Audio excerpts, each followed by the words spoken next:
பெருஞ்சோதி காலை வணக்கம். அன்புக்குரியவர்கள் அனைவருக்கும் கறிவேப்பிலை, இஞ்சி, வரமிளகாய், வால்மிளகு, வால் எடுத்துட்டு மிளகு பொடி மிளகும் ஜீரகம் பொடி செய்து சேர்க்கப்பட்டுள்ளது. நன்கு எல்லாம் வதங்குற வரைக்கும் தாளித்து கொள்ளலாம். ஊற வைத்த பச்சரிசி, பாசிப்பருப்பு சேர்த்து கொள்ளலாம். மிளகு முழுசாக போட்டா எல்லாம் எடுத்து தனியாக வச்சுருவாங்க. அதனால் அதை க்ரஷ் செய்து போட்டுக்கொள்ளலாம். பெருங்காயம் செய்யப்பட்டுள்ளது. பசித்த அன்பர்களுக்கு ஜீவகாருண்ய அருள் வள்ளலார் பிரசாதம் நித்திய அன்னதானம் வெண்பொங்கல் இன்று 1 கப் ரைஸ், 1/2 கப் பாசிப்பருப்பு, 4 கப் வாட்டர் ரேஷியோ.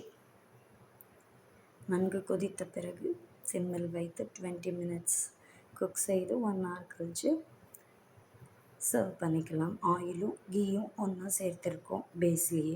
வாருங்கள் அனைவரும் அருட்பெருஞ்சோதி வள்ளலார் சத்திய ஞான சபை திருமாளிகை, நஞ்சை ஊத்துக்குளி, அல்லகர் நகர், அல்லமன் காலேஜ் மைதானம் பின்புறம், ஈரோடில் நம் சபை அமைந்துள்ளது. வாரீர் அனைவரும் அருளை பெற்று கொள்ளலாம். அன்பு உள்ளங்களே.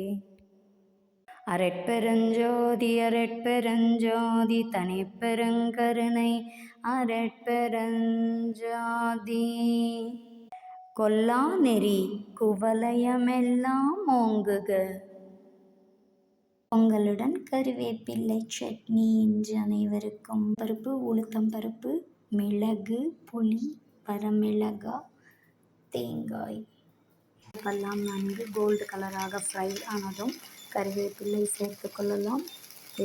பெருங்காயம், வரமிளகாய் கம்மியாக ஆட் செய்து மிளகு நிறைய ஆட் செய்து கொள்ளலாம். டார்க்கான கருவேப்பிள்ளை துவையல் தயாராகிவிட்டது. பாருங்கள், செம்ம சூப்பர் வெண்பொங்கல் தயார். ரொம்ப சூப்பராக நம்மளுடைய வெண்பொங்கல் வந்திருக்கு. பாருங்கள் அதனோட டெக்ஸ்சர். நான் சாப்பிட்டு பார்த்தேன், ரொம்ப டேஸ்டி. நீங்களும் இது மாதிரி செய்து சாப்பிடுங்கள். ரொம்ப அற்புதமாக வந்திருக்கு.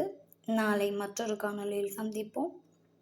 இன்று வெண்பொங்கல், கறிவேப்பிள்ளை சட்னி. நாளை டிஃப்ரெண்ட்டான ஒரு வெஜிடபிளோடு டிஃப்ரெண்ட்டான ஒரு சமையல் பார்க்கலாம். Bye all, stay safe. திருப்பியும் வெயில் தாக்கம் ரொம்ப அதிகமாக இருக்குது. Be safe, enjoy, be cool. Bye, take care.